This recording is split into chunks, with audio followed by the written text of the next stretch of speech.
ఆ రోజు నువ్వు అయ్యా నాకు సహాయము చేయండి అంటే ప్రభు అంటాడు, నువ్వు ఎవరువో నాకు తెలియదు, నిన్ను నేను ఎరగను. ఆయన తలుపులు మూయవేయబడతాయి. ఆయనకు నీవు కృతజ్ఞత చెల్లిస్తే మరలా మరలా మరలా మరలా మరలా మరలా మరలా నువ్వు ఎన్నిసార్లు అడిగినా దేవుడు నీకు మేలు చేస్తాడు. 3 రోజులు నేను ఉపవాసం ఎందుకున్నానో తెలుసా?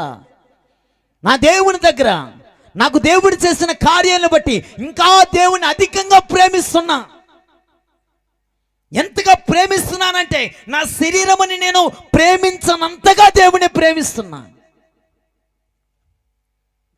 నా శరీరమును కూడా చంపుకొని, నా ఆశలు చంపుకొని, బంధువులు మిత్రులు స్నేహితులు ఇవేవి నాకు వద్దని, నా దేవుడే చాలని, నా దేవుడు చాలని, నా దేవుని కొరకు నేనెంత ప్రయాసపడుచున్నానో అంత మేలే నా దేవుడు నా కొరకు చేస్తూ వస్తున్నాడు. నీవు దేవుణ్ణి ప్రేమించినంతగా నా దేవుడి నిన్ను ఆస్తికర్తలుగా చేస్తాడు. నా దేవుని సన్నిధికి నీ వచ్చి కృతజ్ఞతా స్తుతులతో చెల్లించుచున్న కొలది దేవుని ఆశీర్వదించినట్లు నా దేవుడు నిన్ను ఆశీర్వదిస్తాడు. బైబిల్ గ్రంథములో నెహెమ్యా గ్రంథం 9వ అధ్యాయం 9వ వచనాన్ని మనం చదువుదాం. నెహెమ్యా గ్రంథం 9వ అధ్యాయం 9వ వచనాన్ని చదువుదాం.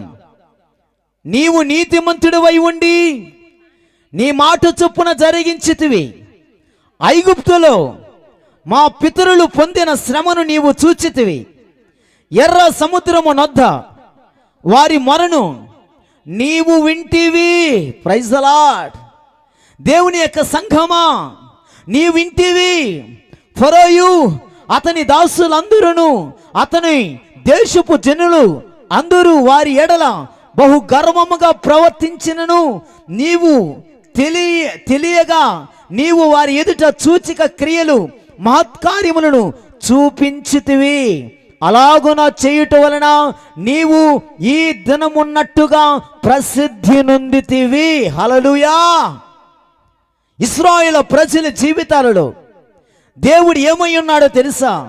నీవు నీతిమంతుడవై ఉండి నీ మాట చొప్పున ఏమి చేసితివి? జరిగించితివి.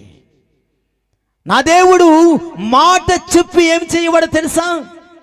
జరిగించువాడా. ఒకానొక రోజున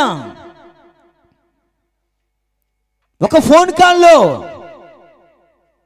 ఒక బిడ్డ రాత్రి, అది మధ్యరాత్రి, సుమారుగా ఇంచుమించు 10:30 11 గంటలకి ఫోన్ చేసి, అన్నయ్య నా గుండెల్లో నొప్పిగా ఉంది అని అడిగితే, వెంటనే ఆ బిడ్డ కొరకు ప్రార్థిస్తే 15 నిమిషాల తర్వాత ఆ బిడ్డకు మరలా ఫోన్ చేసి, అమ్మా 15 నిమిషాల క్రితం నీకు బాగోలేదని ఫోన్ చేశావు కదా, అప్పుడు ప్రార్థిస్తే ఇప్పుడు ఎలా ఉంది అని అడిగితే, ఇప్పుడు అన్నయ్య నన్ను దేవుడు స్వస్థపరిచాడు, నాకు బాగుంది అని చెప్పింది.